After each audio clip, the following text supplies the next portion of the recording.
जिंदगी की असली उड़ान अभी बाकी है। जिंदगी के कई इम्तिहान अभी बाकी हैं। अभी तो नापी है बस मुट्ठी भर जमीन, अभी तो पूरा आसमान बाकी है। दोस्तों नमस्कार, स्वागत है आपका यूनिक सॉल्यूशन में। मैं हूं शोभित मिश्रा। आज हम लोग अपने वादे अनुसार इस वीडियो में अप्रैल महीने के करंट अफेयर को देखेंगे और जनवरी से लेकर के फरवरी और मार्च के करंट अफेयर भी चैनल पर अपलोड किए जा चुके हैं। और अगर आपने उनको अभी विजिट नहीं किया है तो आप उनको देख सकते हैं और उनका उपयोग अपनी परीक्षाओं में करें।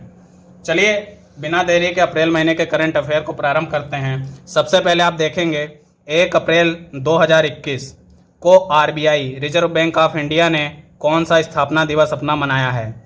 तो यह 86वां 86 नंबर का स्थापना दिवस आरबीआई के द्वारा मनाया गया। आपको पता है आरबीआई की स्थापना 1 अप्रैल 1935 को हुई थी आरबीआई एक्ट 1934 के अनुसार, और आरबीआई का मुख्यालय मुंबई महाराष्ट्र में स्थित है।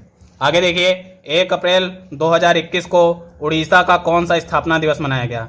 उड़ीसा राज्य की स्थापना 1 अप्रैल 1936 को हुई थी और इसी उपलक्ष्य में उड़ीसा राज्य की स्थापना दिवस को उत्कल दिवस भी बोला जाता है। और 1 अप्रैल 2021 को उड़ीसा राज्य ने अपना 85वां 85 नंबर का स्थापना दिवस मनाया है। 47वें 47 नंबर के G7 शिखर सम्मेलन की अध्यक्षता किस देश के द्वारा की गई है। देखिए जो G7 है यह 7 देशों का एक समूह है जिसमें France, Germany, Italy, United Kingdom, Japan, America और Canada. France, Germany, Italy, United Kingdom, Japan, America और कनाडा, इन 7 देशों का ग्रुप है G7। और इसकी 47 नंबर की जो बैठक हुई है उसकी अध्यक्षता की है इंग्लैंड ने, और इंग्लैंड में यह कार्नवेल में हुई। और इसी कार्नवेल में एक कार्नवेल समझौता भी जारी किया गया। उसकी चर्चा किसी और वीडियो में करेंगे। और जो पहला G7 शिखर सम्मेलन आयोजित किया गया था वह फ्रांस में आयोजित किया गया 1975 में। आगे देखते हैं 51 नंबर का दादा साहब फाल्के पुरस्कार रजनीकांत जी को दिया गया है। रजनीकांत साउथ मूवीज के सुपरस्टार, उनको 51 नंबर का दादा साहब फाल्के पुरस्कार दिया गया। दादा साहब फाल्के पुरस्कार की स्थापना 1969 में की गई। फीफा जो है फुटबॉल के क्षेत्र में सर्वोच्च संस्था है। क्रिकेट के क्षेत्र में जैसे आप जानते हैं आईसीसी है, उसी तरीके से फुटबॉल के क्षेत्र में फीफा है। तो फीफा महिला विश्व कप 2023 की मेजबानी किसके द्वारा की जाएगी। तो ऑस्ट्रेलिया और न्यूजीलैंड के द्वारा संयुक्त रूप से फीफा महिला विश्व कप 2023 की मेजबानी की जाएगी। फीफा का मुख्यालय ज्यूरिख स्विट्जरलैंड में स्थित है और वर्तमान में फीफा के जो अध्यक्ष हैं वह हैं जियानी इन्फेंटिनो। आगे देखिए ट्यूलिप फेस्टिवल। ट्यूलिप फेस्टिवल का आयोजन किस राज्य में किया गया या केंद्र शासित प्रदेश में किया गया। तो ट्यूलिप फेस्टिवल का आयोजन जम्मू कश्मीर केंद्र शासित प्रदेश में किया गया। भारत के नए मुख्य चुनाव आयुक्त कौन बने हैं। Chief election commissioner. तो आपको पता है सुनील अरोड़ा साहब थे, उनके बाद में सुशील चंद्रा भारत के नए मुख्य चुनाव आयुक्त नियुक्त हुए हैं। किस राज्य के हापुसाम को जीआई टैग, जीआई का पूरा नाम होता है ज्योग्राफिकल इंडिकेशन। देखिए अगर कोई विशेष वस्तु किसी विशेष भौगोलिक क्षेत्र में उत्पन्न होती है, पैदा होती है और उसके अंदर विशेष गुण पाए जाते हैं तो उस वस्तु को उस क्षेत्र में विशेष गुणों के कारण उत्पन्न होने के कारण उसे जीआई टैग दे दिया जाता है, जिससे उस वस्तु की उस जगह से पहचान हो सके। जैसे कि सबसे पहले जीआई टैग पश्चिम बंगाल में दार्जिलिंग की चाय को दी गई। तो आप जानते हैं उसी तरीके से हर वर्ष कुछ ना कुछ जीआई टैग दिए जाते हैं। तो हापुस आम को जीआई टैग दिया गया महाराष्ट्र सरकार के द्वारा। आगे देखते हैं कलिंग रत्न सम्मान 2021 किसे इस सम्मान से पुरस्कृत किया गया है। तो विश्वभूषण हरिचंदन को कलिंग रत्न सम्मान 2021 से सम्मानित किया गया और साहित्य क्षेत्र में इनकी उत्कृष्ट कृत के लिए कलिंग रत्न सम्मान 2021 से सम्मानित किया गया विश्वभूषण हरिचंदन। किस देश ने दुनिया का सबसे बड़ा रेडियो टेलीस्कोप स्काई आई स्काई आई और इस जिसका नाम है फास्ट, स्काई आई फास्ट को दुनिया के लिए खोल दिया है। तो चीन जो देश है उसके द्वारा स्काई आई फास्ट टेलीस्कोप को दुनिया के लिए खोल दिया गया है। दरअसल जो फास्ट है इसका पूरा नाम है 500 metre aperture telescope. 500 metre aperture telescope इसका स्काई आई फास्ट टेलीस्कोप का पूरा नाम है और यह चीन के द्वारा विकसित किया गया है। आगे देखते हैं, फोर्ब्स द्वारा जारी वर्ल्ड बिलियनियर्स लिस्ट में शीर्ष पर कौन हैं? तो देखिए जेफ बेजोस जो हैं यह अमेजॉन कंपनी के जो मालिक हैं, वह फोर्ब्स मैगजीन के द्वारा जो बिलियनियर्स की लिस्ट जारी की गई उसमें विश्व के सबसे बड़े उद्योगपति हैं, सबसे बड़े बिलियनियर्स हैं। और जेफ बेजोस नंबर 1 पर हैं, नंबर 2 पर इलॉन मस्क हैं जो कि टेस्ला और स्पेसएक्स कंपनियों के मालिक हैं इलॉन मस्क। और उसके बाद आप भारत के जो मुकेश अंबानी हैं वह इस सूची में नंबर 10 पर आते हैं। मुकेश अंबानी जो कि रिलायंस कंपनी के मालिक हैं, यह इस सूची में नंबर 10 पर आते हैं। आगे देखते हैं, भारतीय विमानपत्तन प्राधिकरण जिसको इंग्लिश में बोलते हैं एयरपोर्ट अथॉरिटी ऑफ इंडिया और इसका संक्षिप्त रूप है AAI। बहुत प्रमुख क्वेश्चन है। इसके नए अध्यक्ष कौन बनाए गए हैं? संजीव कुमार अप्रैल महीने में भारतीय विमानपत्तन प्राधिकरण के नए अध्यक्ष बने हैं। चलिए आगे देखते हैं, सिडबी बहुत आवश्यक संस्था सूक्ष्म जो उद्योग होते हैं इसका पूरा नाम है small industries development bank of India, जिसकी स्थापना 2 अप्रैल 1990 में की गई और इसका मुख्यालय है लखनऊ यूपी में। सूक्ष्म उद्योगों को लोन वगैरह उपलब्ध कराने में सबसे प्रमुख संस्था है और सूक्ष्म उद्योगों के लिए जो प्रभावी जो नियम बनाए जाते हैं सिडबी का कुछ ना कुछ उसमें अपना योगदान रहता है। तो इसके जो नए प्रबंध निदेशक MD मैनेजिंग डायरेक्टर नियुक्त हुए हैं उनका नाम है S रमन। चलिए आगे देखते हैं, वीवो के ब्रांड एम्बेसडर बने हैं विराट कोहली। वीवो के ब्रांड एम्बेसडर क्रिकेट टीम के कप्तान, इंडियन क्रिकेट टीम के कप्तान विराट कोहली वीवो के ब्रांड एम्बेसडर बने हैं। इससे पहले आपने पढ़ा था रेडमी इंडिया के ब्रांड एम्बेसडर सोनू सूद बने हैं। आगे देखते हैं, ला पेरोज यह सैन्य अभ्यास आयोजित होगा। देखिए जो सैन्य अभ्यास हैं इनकी मैं एक इंडिविजुअल अलग वीडियो बना दूंगा, आप उनको देख लीजिएगा। और इसके साथ में अगर करंट अफेयर, देखिए यह तो सब तो नहीं है लेकिन जो भी हैं यह आवश्यक हैं। और इसके अलावा जो पहले इंडेक्सेज के और जो है अलग अलग वीडियो बनाए गए आप उनको भी देख लीजिए, वह सब करंट अफेयर में आता है। देखिए करंट अफेयर की कोई सीमा नहीं है, ठीक है, हर जगह से करंट अफेयर बनते हैं, आप सभी इस बात से परिचित हैं। तो ला पेरोज या जो सैन्य अभ्यास आयोजित होगा यह किन देशों के बीच में होगा? तो क्वाड देशों के बीच में। यह क्वाड आप जानते हैं 4 देशों का ग्रुप है चाइना को काउंटर करने के लिए इंडो पैसिफिक रीजन में।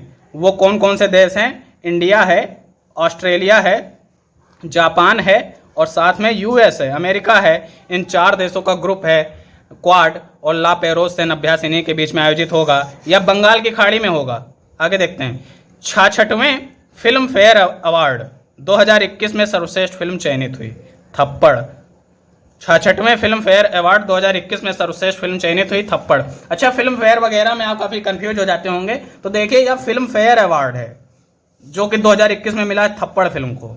इससे पहले हम लोगों ने पढ़ा था राष्ट्रीय फिल्म पुरस्कार, वह राष्ट्रीय फिल्म पुरस्कार है। राष्ट्रीय फिल्म पुरस्कार मिला था छिछोरे फिल्म को। और उससे पहले हम लोगों ने एक देखा था international film festival of India, वह गोवा में होता है। तो आप इन सबको याद रखें। आगे देखते हैं, बहरीन ग्रैंड प्रिक्स 2021 का खिताब लुइस हैमिल्टन ने जीता। देखिए बहरीन ग्रैंड प्रिक्स यह जो है आप परिचित हैं, इस प्रकार की जो आयोजन होते हैं उसमें आप देखते होंगे एक एलियन टाइप की गाड़ी होती है और उसमें उसको फुल स्पीड में दौड़ाते हैं और उसमें जो टॉप करता है उसी को इसका खिताब दिया जाता है। Lewis Hamilton Bahrain grand prix 2021 के खिताब को जीते हैं। चलिए आगे देखते हैं, अंतर्राष्ट्रीय ट्रांसजेंडर दृश्यता दिवस 31 मार्च को मनाया गया। मार्च के आखिरी दिन को अंतर्राष्ट्रीय ट्रांसजेंडर दृश्यता दिवस मनाया गया। यह दिवस मनाने का अपना कारण है क्योंकि ट्रांसजेंडरों को विश्व में इक्वलिटी और आम आदमी की तरह ही उनको विशेष अधिकार जो दिए जाते हैं उनके प्रति लोग जागरूक बने। इसी कारण अंतर्राष्ट्रीय ट्रांसजेंडर दृश्यता दिवस 31 मार्च को मनाया जाता है। आगे देखिए, ISSF वर्ल्ड शूटिंग कप 2021 में पदक तालिका में शीर्ष पर रहा। तो जो वर्ल्ड शूटिंग कप ISSF 2021 में हुआ उसमें पदक तालिका में भारत शीर्ष पर रहा है। और जो ISSF है इसके जो मुख्यालय है यह म्यूनिक जर्मनी में स्थित है। आगे देखते हैं, आयुर्वेद पर्व का आयोजन किस राज्य में किया गया? तो उड़ीसा राज्य में आयुर्वेद पर्व का आयोजन किया गया। आगे देख लेते हैं, वर्ष 2020 का बहुत आवश्यक प्रश्न है यह कि 30वां सरस्वती सम्मान पुरस्कार किसको दिया गया? 30वां सरस्वती पुरस्कार सम्मान डॉक्टर शरण कुमार लिम्बाले, इनको 2020 का 30वां सरस्वती सम्मान से ये नवाजे गए। आगे देखते हैं, पुरुष मुक्केबाजी विश्व चैंपियनशिप 2023 की मेजबानी कौन सा देश करेगा? पुरुष मुक्केबाजी विश्व चैंपियनशिप 2023 की मेजबानी उज्बेकिस्तान मध्य एशियाई देश के द्वारा की जाएगी। देश का पहला कृषि आधारित सोलर पावर प्लांट किस राज्य में स्थापित किया गया? शब्दों को समझिएगा, कृषि आधारित सोलर पावर प्लांट राजस्थान राज्य में स्थापित किया गया है। और इससे पहले आपने देखा था देश के किस राज्य में फ्लोटिंग सोलर पावर प्लांट बनाया जाएगा NTPC के द्वारा? तो आपने पढ़ा था तेलंगाना। करंट अफेयर में अंतर करना आप सीखिए। चलिए देखते हैं, इंडियन अचीवर्स पुरस्कार 2021 से किसे सम्मानित किया गया है? तो इंडियन अचीवर्स पुरस्कार जसपाल सिंह को दिया गया। भारतीय शिक्षा में उत्कृष्ट योगदान हेतु जसपाल सिंह को इंडियन अचीवर्स पुरस्कार 2021 से नवाजा गया। चलिए आगे देखते हैं, भारत नासा की चंद्रा वेधशाला ने, देखिए NASA national aeronautics and space administration America की स्पेस एजेंसी है। जिस तरीके से भारत की इसरो है, उसकी चंद्रा वेधशाला ने किस ग्रह पर एक्स किरणों के उत्सर्जन का पता लगाया? तो अरुण हिंदी में बोलते हैं, यूरेनस इंग्लिश में कहते हैं। अरुण या यूरेनस ग्रह पर एक्सरे के उत्सर्जन का पता नासा की चंद्रा वेधशाला के द्वारा पता लगाया गया। भारत का पहला 14 लेन एक्सप्रेसवे कौन सा है? तो दिल्ली से लेकर मेरठ का एक्सप्रेसवे भारत का पहला 14 लेन का एक्सप्रेसवे है। आगे देखते हैं, नौसैनिक जहाजों को, यह आवश्यक प्रश्न है, चर्चा में था और आपने खबरों में सुना भी होगा। नौसैनिक जहाजों को इंडियन नेवी के लिए मिसाइल हमलों से बचाने के लिए उन्नत चाफ टेक्नोलॉजी विकसित की है। तो DRDO defence research and development organisation, इसकी स्थापना 1958 में की गई।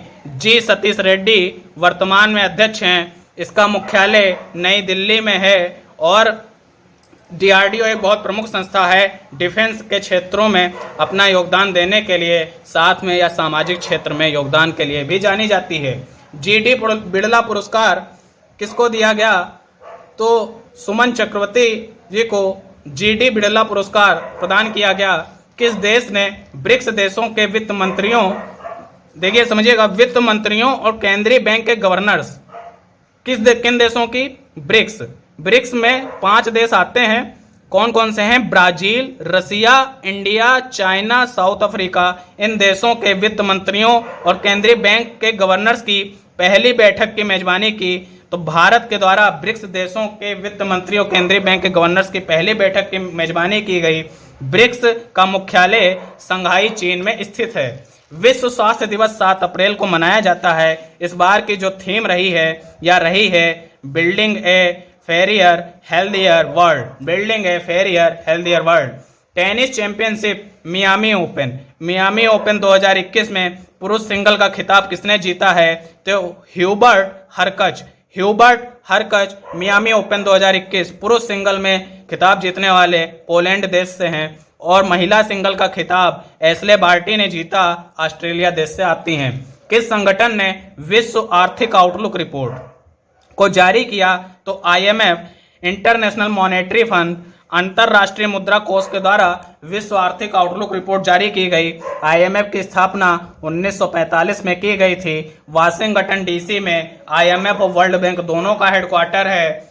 आगे देखते हैं, दुनिया का सबसे ऊंचा railway arch bridge Chenab bridge कहाँ बनाया गया? जम्मू कश्मीर राज्य में दुनिया का सबसे ऊंचा railway bridge Chenab bridge, railway arch bridge Chenab bridge बनाया गया। 9 अप्रैल 2021 को आईपीएल का कौन सा संस्करण आयोजित किया गया? तो 14 नंबर का संस्करण 9 अप्रैल 2021 को आयोजित किया गया। इसके साथ में आईपीएल से जुड़ा हुआ एक करंट अफेयर आप और जान लें। दिल्ली कैपिटल्स के नए कप्तान बने हैं ऋषभ पंत। आगे देखते हैं, प्रधानमंत्री नरेंद्र मोदी जी के द्वारा उड़ीसा इतिहास पुस्तक का हिंदी अनुवाद जारी किया गया। उड़ीसा इतिहास पुस्तक का हिंदी अनुवाद, यह पुस्तक किसने लिखी है? तो डॉक्टर हरे कृष्ण मेहताब के द्वारा यह पुस्तक लिखी गई है। मधु क्रांति पोर्टल को किस मंत्रालय द्वारा लॉन्च किया गया? तो कृषि एवं किसान कल्याण मंत्रालय के द्वारा मधु क्रांति पोर्टल लॉन्च किया गया। और कृषि मंत्रालय के वर्तमान में जो केंद्रीय मंत्री हैं वह कौन है? तो आपको पता है नरेंद्र सिंह तोमर वर्तमान में कृषि मंत्री हैं। तो इस प्रकार से हम लोगों ने अप्रैल के करंट अफेयर को इस वीडियो में कंप्लीट कर लिया है और उम्मीद है आप इन करंट अफेयर्स का फ़ायदा अपनी आगामी परीक्षाओं में उठाएंगे। उम्मीद है आपको वीडियो पसंद आया है। वीडियो पसंद आने पर आप वीडियो को लाइक कर दें और साथ में चैनल से जुड़े रहने के लिए चैनल को सब्सक्राइब करें, साथ में वीडियो को शेयर भी कर दें। धन्यवाद।